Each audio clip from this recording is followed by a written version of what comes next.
Okay, I'm going to cover the topic called word embeddings.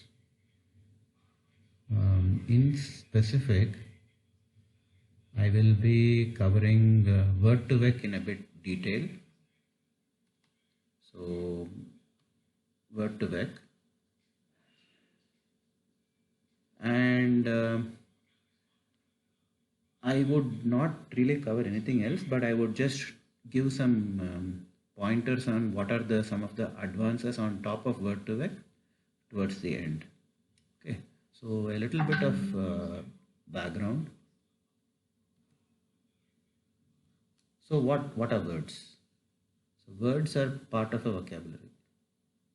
Words are part of a vocabulary. Typically what happens? Typically, let us say the English language, the vocabulary, what is the size of the vocabulary? I don't know, maybe, I'm not sure, but I'm just giving a huge number. I don't know, million, probably more, but probably a million words that we use. There may be many more, but let us say that we have a million words in English. Now, of course, not all words are all totally different from each other. There are many synonyms, many words which can be used in place of the other, and many words which come together, which are, in some sense, one word will always come next to the other. There is a kind of context. They are not all independent. They are not all a million completely different words. It's not like that. So, one of the first ways of describing a word as a vector is what is known as a one-hot encoding. So I'll just introduce that word here, one-hot encoding. So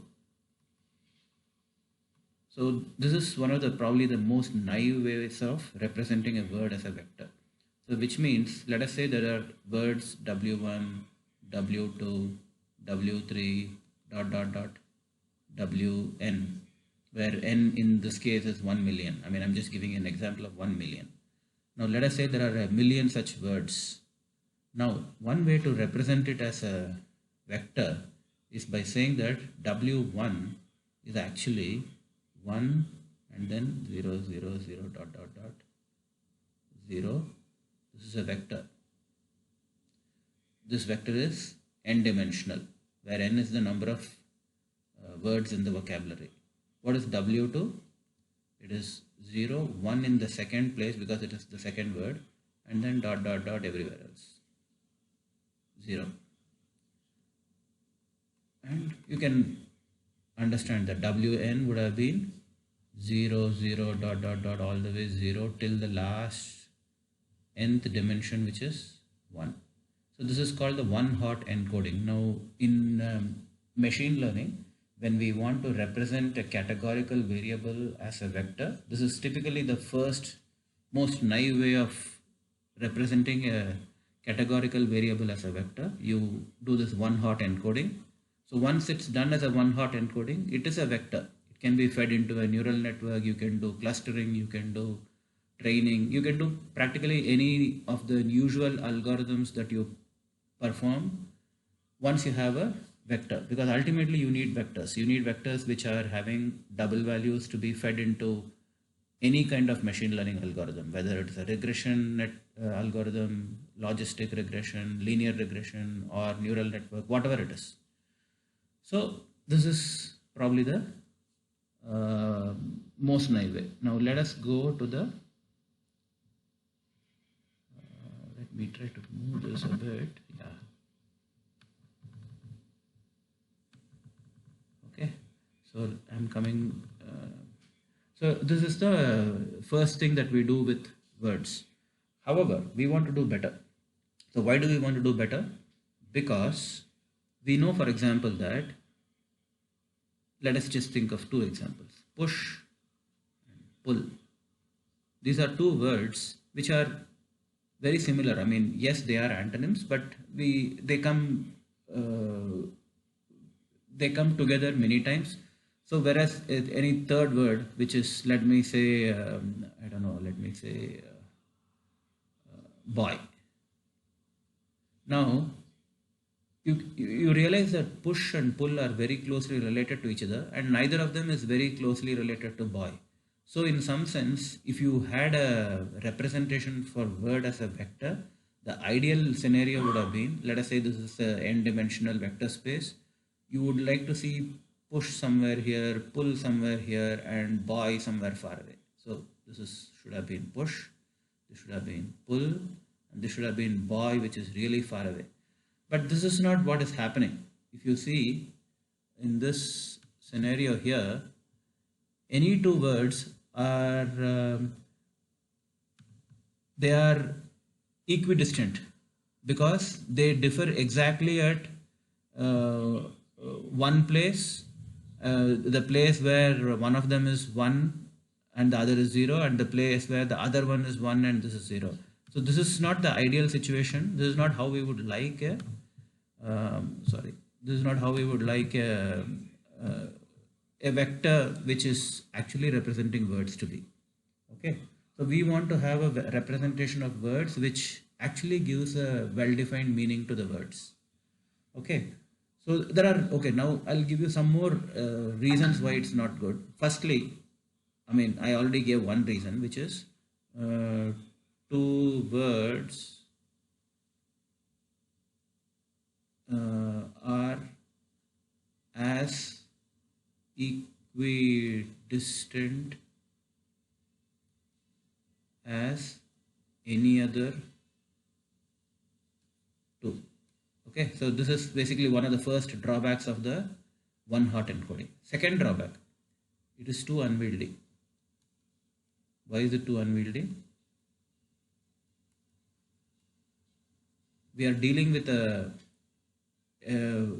million dimensional vector, because if you remember, I said that we are having I just started with saying, let us say we have million words in the English language, which is probably not very far from the truth. There may be a million commonly used words, so we cannot always go around with million dimensional vectors, and moreover, in this million dimensional vectors, only one of them is non-zero.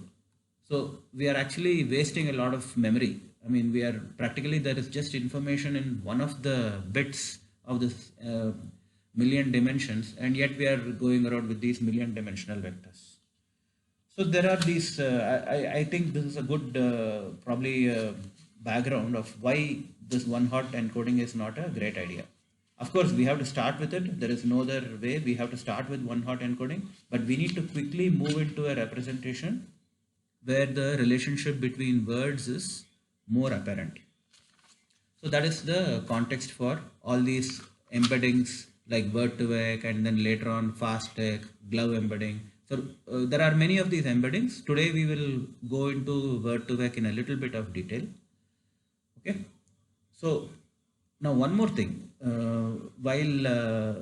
Okay, let us say we have the problem that we want to solve. Let us say, I mean, I'm just giving a fictitious problem. Let us say the problem that we have been asked to solve, like let us say I am part of the data science machine learning team in a particular company, and that I have been asked by the, you can say the CEO to, this is the problem he has given to me. He's saying, we have, for example, we have an issue tracking tool. I'm just writing a problem statement. We have an issue tracking tool. So what happens? The people who are entering issues, they enter some description, right? Now they enter the description of the issue. Now they may not know, because the people who are entering, they may not know whom to assign it to. So we want to have a machine learning algorithm. We want to automatically, so this is the problem. We want to automatically assign the issue to the right thing. without human intervention.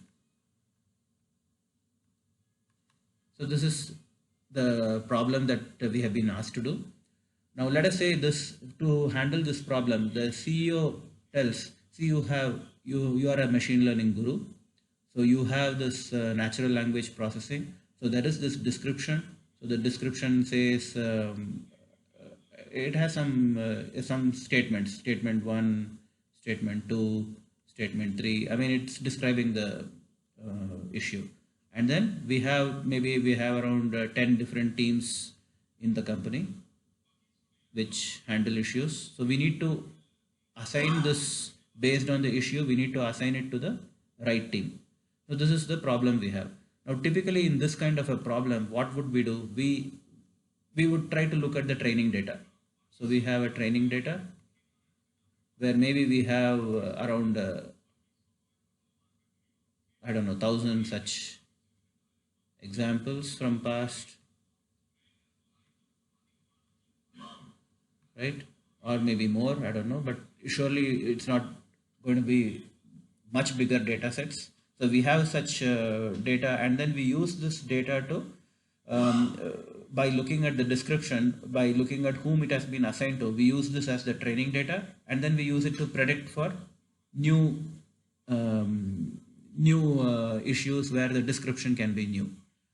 Now the problem is, while in principle it's a very doable problem, the practical what is observed is it is not so straightforward, because of the same reason, because the training data consists of these statements, and these statements consist of words. Now these words, each word is a million dimensional vector. So you can imagine if this statement is if the description is having, let us say, 100 words.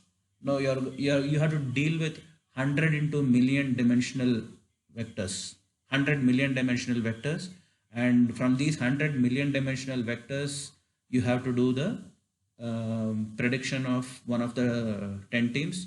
So you have a training data which is much bigger in the size of the input dimensions than the number of training data that you have. You have a very small training data. So there is no way, I mean, you are not going to get any results which can actually generalize to the real world scenario. So what you would end up doing, let us say you are doing a training on it, you would end up doing an overfit. If you didn't do anything else more clever, it would end up becoming an overfit, where training works beautifully, meaning you are able to fit your parameters to identify the teams that come in training, but does not generalize. I am not really proving it to you, but take it that this is what will happen. When you are having this kind of a scenario, you are dealing with a huge input dimensional space, but very few training data. And when you try to do the training, you have too many parameters. You can easily tweak them to